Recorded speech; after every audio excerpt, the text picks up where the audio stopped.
Good evening, ladies and gentlemen. I'm your host, John Carlo. This is my co host, Gabe. and you're watching the debut episode of Offside. This is the debut episode of the Offside series here on Barely Football Podcast. Here we go.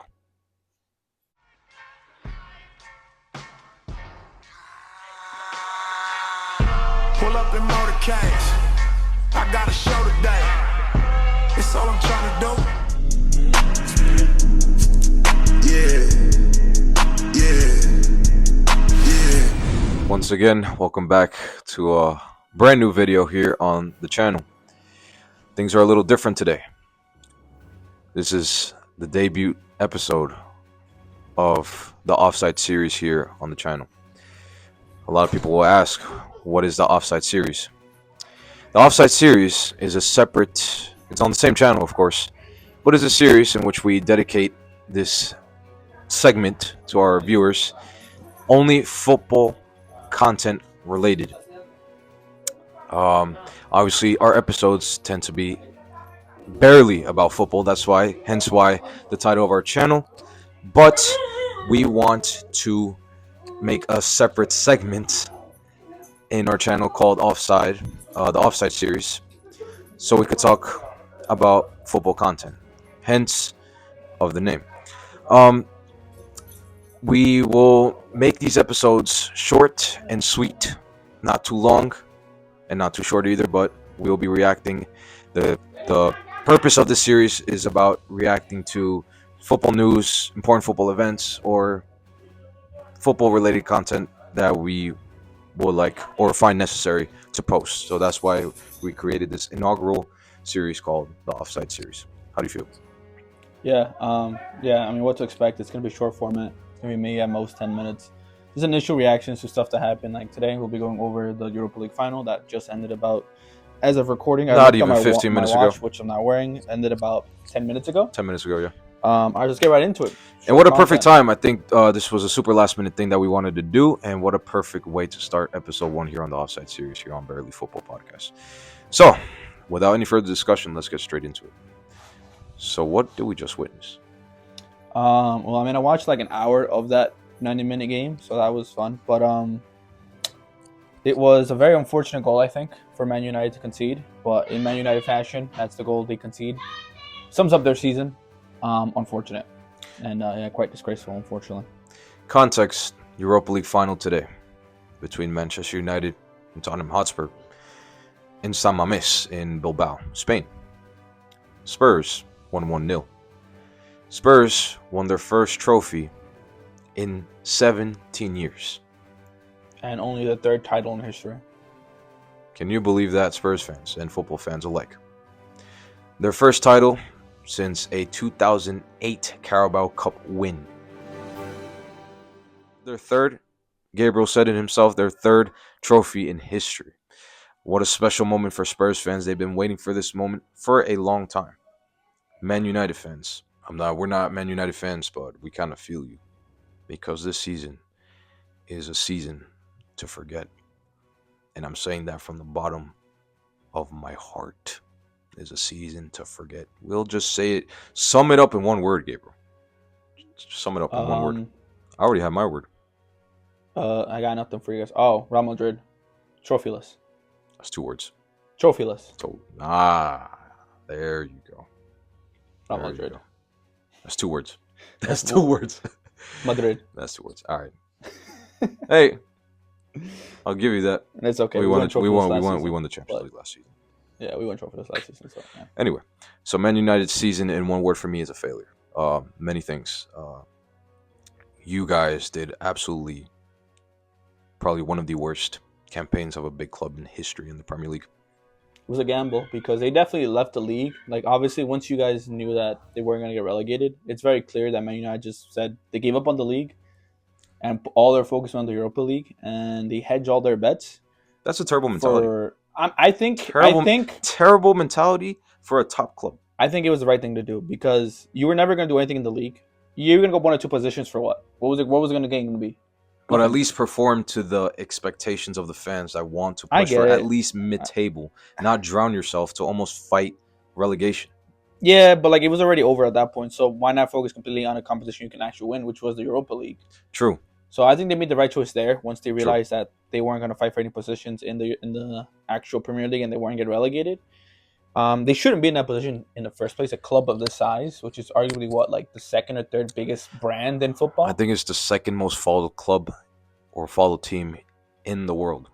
Yeah, it's massive. I don't want to say if I'm lying because I don't have the facts. Y'all can search it up because we're gonna keep it short and brief. But I think Man United is by far one of the biggest endorsements types.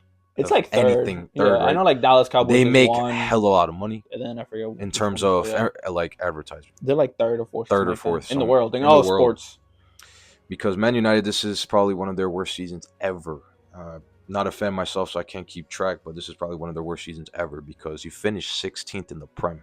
Who finishes 16th in the Prem in the form of Manchester United? Yeah, with the wages and the players The they wages. have. You have Casemiro. You spent like what? They spent like 100 and something mil on the transfer window. You brought in Lit, you brought Mazraoui, you brought in Xerxes, you brought in. Who else did you bring in? This what's his name? Patrick Dorgu. I don't know who he is, but they brought him in and all for what? A Europa League final Cost appearance. him nothing. Casemiro, who's been at the club for almost 3 years now, is a 5-time Champions League winner for Real Madrid. Disrespectful for the footballer. And not just for the footballer, because the club is bigger than the footballer. But when you have names like Casemiro, put in Christian Eriksen, even though he's he hasn't been good in a long time, long way off his prime. He hasn't been good for a long time. But when you have big names like that, you cannot be playing the way that you're playing. I'm so sorry. 16th place, Manchester United. This should be the first and last time that we should see this, because this is just an unacceptable performance overall this season. Probably you agree with me the same, because 16th place in the Premier is embarrassing. A club of that size should never be in that position. Never. It's like saying Atletico Madrid in 16th place. With all due respect, I know my friend and Atletico fans that are watching this is just an analogy. Don't get offended. But it's almost the same thing. It's true. Let's go to Tottenham. Yeah, too. Embarrassing season as well, Tottenham. 17th. We're not gonna forget about you guys, because just because you won the Europa League doesn't mean that what happened this season. Well, they did what Man United did, which they hedged all their bets on the one competition they can actually win. Which, but if hey, you think about it, the endorsements, everything, the TV rights for Champions League football, that's all they care about. That's what Man United cared about, because they wanted the TV rights for Champions League football. So remember, it's like 100 mil additional in their like basically the endorsements they get for just being in the Champions League, especially under the new format. And yeah, so we'll see what Man United does. We'll see what Tottenham does. Well, Tottenham, they hedged their bets and it worked out for them. Commendable for winning your first trophy in almost 2 decades.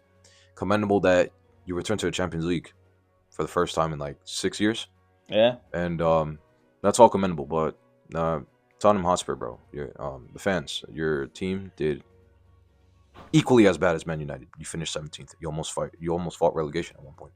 Yeah, it's probably one of the worst seasons in Tottenham history. I'm not sure. Like I said, I'm not a Spurs fan, so but this is not the Spurs that we once upon a time knew or were kind of used to, because they usually finish in the top 5. Yeah, usually he's fighting for Champions League position. But no, you saved yourself, and I say save yourself because you had the Europa League. But let's just say who deserves to play, who deserves to be in the Champions League next season?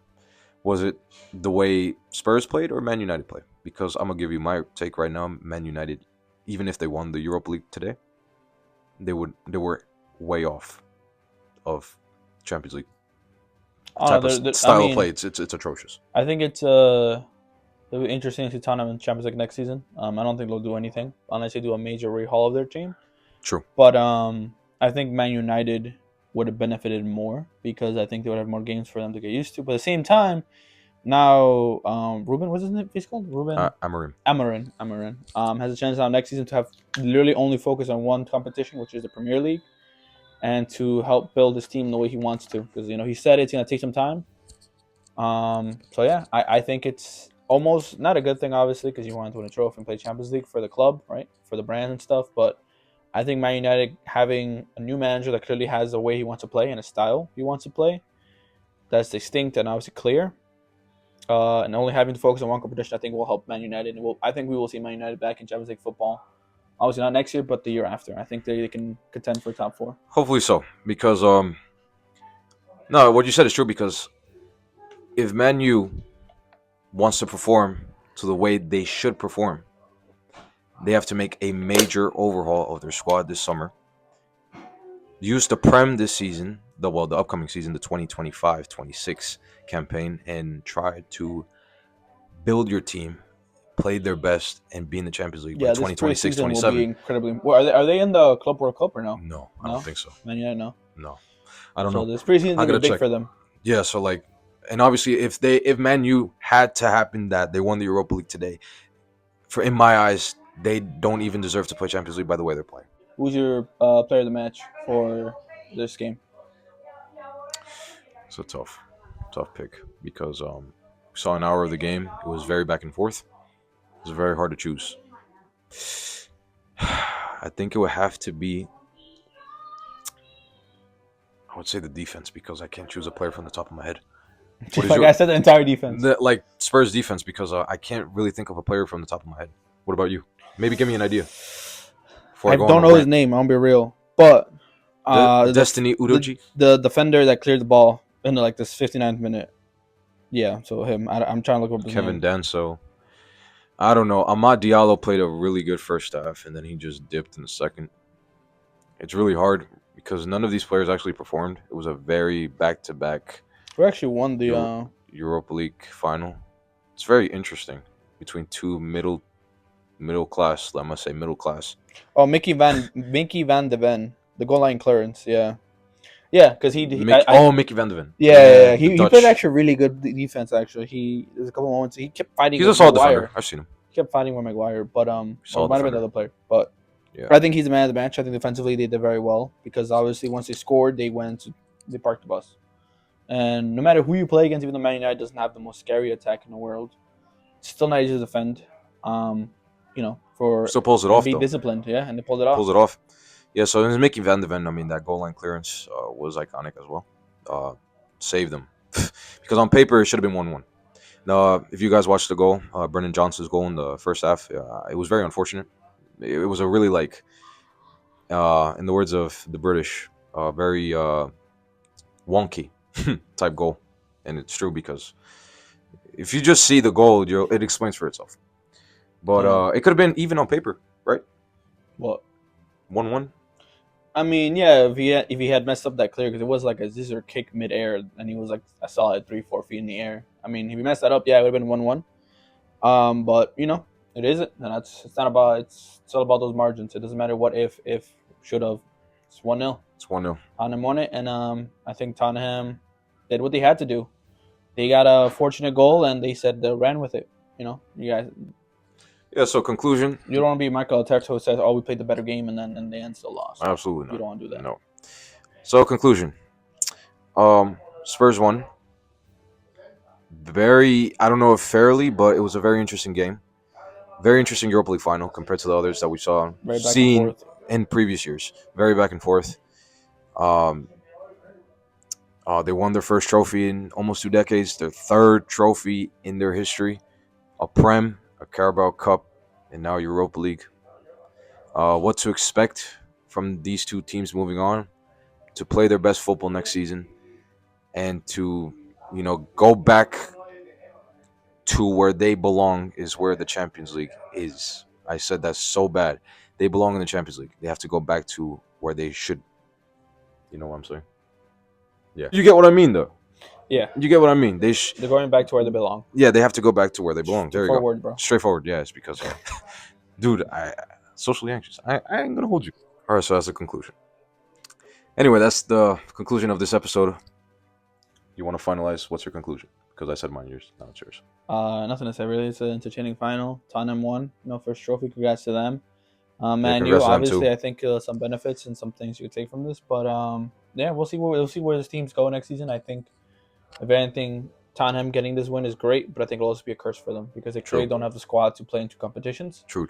So, and I think Man United in the end, it's going to suck now. But next season, when you only have 1 competition and you look at all these top teams that are fighting for top 4s, that are juggling multiple competitions at once. You're gonna have an advantage. True, true, Just looking at Nottingham Forest, they had one competition, only one competition to focus on. true. Sure, they had the FA Cup and stuff, but And Champions League next season. yeah, they got True. Champions League, so True. we'll see. We'll see where it goes. Finalize. Yep. Before we end the video, you made me think of a message. Man United fans, chin up. Better days are coming, but if you don't react now, things are only gonna get worse. Nah, y'all are cooked, bro. I'm be real. And yeah. Also, I ain't too, gonna hold you. that's perfect. You're cooked. This is the reality. Y'all are cooked. Yes, sir. It's failure at its finest. One word, like I said in the beginning of this video, failure. This whole season. Come on, Man United fans.